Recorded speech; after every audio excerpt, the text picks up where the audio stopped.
she'll drive quickly. It's her nature.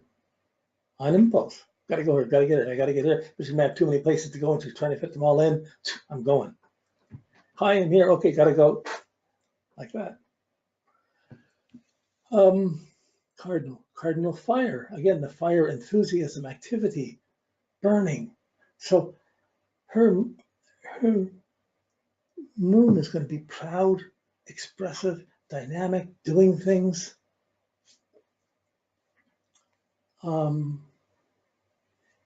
If she got pregnant, do you think he made her pregnant or she made him get pregnant? Made her. Like, the impulse is on her side generally. My move.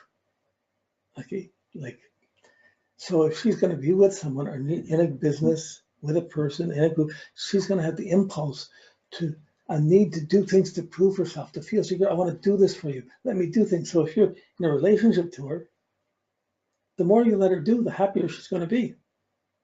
As soon as you try and tell her what to do or suggest things, you're going to start getting flack. But as long as you leave her free to do things, she's going to want to prove things to you so that you'll trust her. Needs a bit and needs the freedom to do that. Okay, so there you have the fire, and then you have the Mars rulership. Again, it brings in the action of doing things, the strength of being physical, being active. I can do anything anybody can do. You know, like strength isn't male or female. There's just a need to be physically in shape and active. And where's her Mars? It's in Gemini in the 5th house of performance and creative expression, kids. So she could be running around doing everything for kids. I'm going to take care of the kids. I got to do this. I got to do that. It could be, but it's strong. This is a powerful moon, action, energy, need to be impulsive in a very strong manner. Some people who are looking for the sympathetic woman to be caring and nurturing and responsive, not going to get that. It's not that she doesn't have her sympathies or feelings, they're just not the accentuated things you're going to see most. It's going to challenge her, play chicken with her, make a dare, see what she'll do, let her do things, rather than you telling her. She's going to challenge you. Okay, I'm saying you as a relationship, but the same would be true in business. She'd be dynamic, pushy, impulsive. Now, when we put this into the houses, we're just looking at attitudes already. We put this into the attitude. It's rising. It's in the rising half of the chart. I got to express this. I have this feeling. I got to put it out. I got to go in this.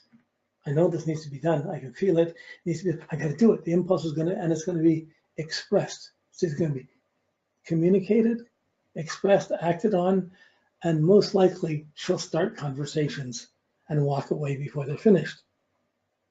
But she will have impulses. If somebody's being stupid or saying, she's not going to have the patience to tolerate an idiot or tolerate someone that's inconveniencing her or disrupting what she can do. So in some places that's an inconvenience, but in most businesses, that could be a real plus. Go for it. Meet the challenge, but it's in the rising side. So there's need to express what? To project out what? My motivation, which is in Taurus. I know what I want. I see the moon is going to be projecting out to get it. I got to go for this. Need it. If I want to be appreciated, I want to be like, I got to get this. I got to do this. I got to do that. So I'm going to see what she needs to do, and is going to impulsively go for it. But that's not. It's a funny thing because it's not the part of her chart that's above the horizon. This is down below. So her instincts, she has these impulsive habits and behaviors that aren't exactly in line with the business and the practical business trustworthy person. So it's like she has the job and she might have a job in a bank or something like this, or investments, but on the side she's got a motorcycle or she's got a boat or she's got something she's got to do, or she's doing martial arts or kickboxing or doing something else on the side. She wants to express her hobby, her life. She needs to be dynamic, alive, not don't slow me down. In that, so it's rising and it's below the horizon. It's subjective. Her impulses are what she feels she wants and what she feels she needs to do. It's what she feels she needs to do, but because the IC is what motivates her. She's motivated by Taurus, by Venus, by being appreciated. Her impulse to get what she wants, really strong, really fast, almost so strong and so fast that it's not taking in consideration everyone else. Yet her nature is mostly to be responsive to other people, but her impulse is to just perhaps say exactly the wrong thing at the right time, or the right thing at the wrong time, or the wrong thing at the wrong time. Just to talk, to express oneself on impulse. But it's my personal world I'm going to project out in this business situation. Huh. Okay, not everybody does that. Someone a Cancer would probably possibly below in that same position would be more shy and not want to put it out that much. Okay, so rising below the horizon, subjective feelings, instincts, needs, and I got to express them, I got to act on them, I got to do something with them. In the third house of communication, that's the intuitive quadrant of the third house of thinking, expressing, communicating, brothers and sisters. She might have a sibling rivalry, but really it's not going to be her sibling rivalry. She's going to be the one that everyone's rivaled by. She's going to be the dominant one, need to be fairly dominant here. Now, so third house of brothers, sisters, short travels, communications, expressions, writing. So you got the idea of someone, but she goes so fast, how can she sit down and write? She's going to go on impulse, communicate quickly, try to quickly make things happen fast, need to do things fast, not put it off till tomorrow. If there's too much, she's going to adapt to other things.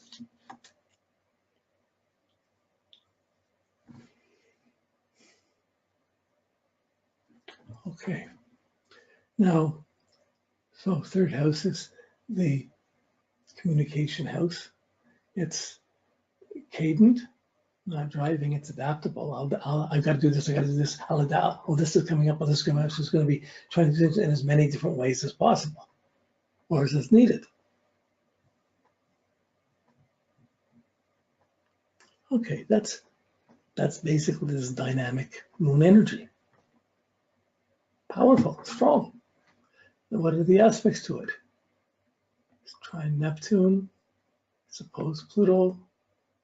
It's not squared Saturn, Jupiter is, but it's conjunct Jupiter. So conjunct Jupiter in Aries, what's Jupiter going to do to the moon? It's going to exaggerate it. It's going to magnify it.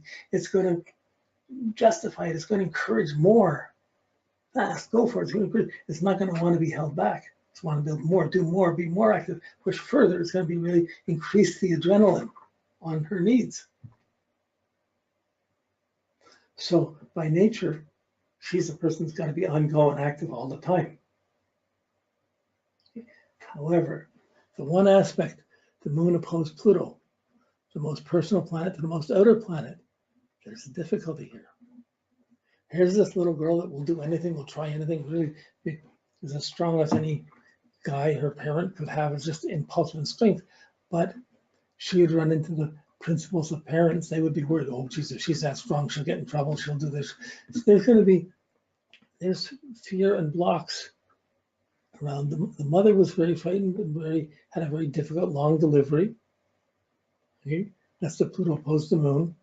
And she was born in the midst of that. So when she was born, her mother was probably having to heal herself more than nurture the kids, so she did what was having to do. But there were power struggles, there were confrontations around that health, around that security. So it wasn't a close bond, there was a harshness. So you can see the strong woman, strong young girl, strong young woman, strong adult, but growing up in a place where no one would let her be that strong. Or people were afraid of her being that strong. She's that strong, what's she going to get into? So you can see there's a block around that, and it's tied up to the moon. You know, it's not necessarily the sun, so it's more to the mother than the father, but there's a block there. There's some harshness, some lack of feeling that makes her be more active rather than more sympathetic. And yet, there can be a fearful side of this. Like she can put things out impulsively, and then the minute anyone else says, no, that's not right, what did you do? She could feel really bad about it, and then her Virgo stuff will start analyzing. And so she tries to play the role every now and she bursts out impulsively, and then feels put down because of it. She came out too strong. So if you're advising her, she has to be that active. She has to go on the adrenaline. She has to use that moon conjunct Jupiter, which is high adrenaline in Aries, in the third house. That's her energy. That's what's good. That's what will heal for her, not being active and being passive. If she got an accident, was in a wheelchair, this would be a huge problem, really cause difficulties. No, she's supposed to be active, physical, and even as a kid growing up, she's supposed to do the macho or do the aggressive things and be. She could be the dancer, she could be the martial artist, she could do anything any guy could do. You know, of course, maybe that's not so hard, but there's also a fear that she's not going to be appreciated, a fear of doing something wrong. So she could be that active and grow up in a place where parents were always telling you that's wrong, or that's wrong, you can't do this. So she may have grown up feeling bad about having inconvenienced her mother, and her mother had such a rough time, and this harshness came in. So if you're going to meet her, you're going to see the energy, but if you try and get close, you're going to run into this harshness. And as soon as you make any judgment of what she's doing, it's going to be an instant threat or significant. She'll pull away. She'll move on to something else. Okay, likewise, she may grow up feeling, why bring a kid into the world? But if she had a kid, then she would probably over-control the kid in the same way her parents did, or in the opposite way her parents did, but still be always wanting to know where she's always almost over-controlling, and the kid would probably have to break away if they wanted to do anything on their own. Well, she would be busy doing everything for them. Whew. When you know someone, you know a few things, you can go into this deeper. I'm just doing this cold right off the top, but we're seeing something about this person with this Aries moon. Now, that's the way you feel secure, not feel secure. What's going to make you feel secure? Just doing things, being active, rather than staying put in where things are difficult. Why stay and take a hit? Go do something. Okay. But at the same time, she grew up used to being controlled. Not allowed to follow an impulse, perhaps. So this is going to create quite a complex as an older person. Whenever someone gets close, she's not going to want to be smothered or told what to do. She want to have that all figured out, or go on her instincts to begin with. But in a way, she's a good reactor, with her numbers of reacting, be mutable, and can do things and be adaptable, but don't get her bored or consistent or the same things. Okay, when we look at what I'm going to look at next. It's basically, as we do it longhand, we do the Mercury, the way she thinks, the way she values. Okay, let's do that. We'll do the Mercury next. But her Mercury's in Virgo. It's analytical. It's rules Virgo. It's sharp. It's critical. It's self-critical. Analytical. It's detailed. It's meticulous.